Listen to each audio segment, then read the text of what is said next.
Ayun, thank you so much sa Lazuri from Sir Anthony and then Ma'am Maika and then sa team kanina, super organized. Nanote nga rin yung Ma'am Maika yung mga request. Oo, may mga specific request kami na cut ng meat at saka yung mga, ang dami namin gulay at saka yung mga specific na experience na gusto namin na-experience ng mga girls. Ayun.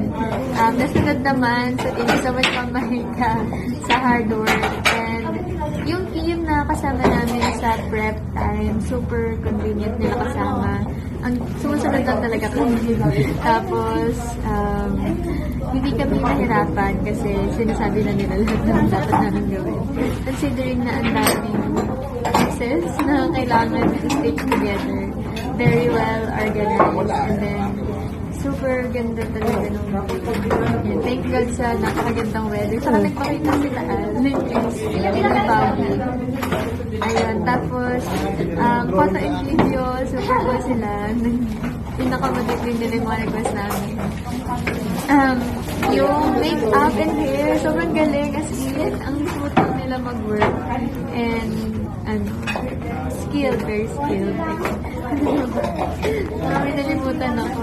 So, pansin nyo naman, marami siya nasabi, di ba? Blessed kami. So, yun, thank you sa Lazuri. Kasi sumaya naman yung aking wife.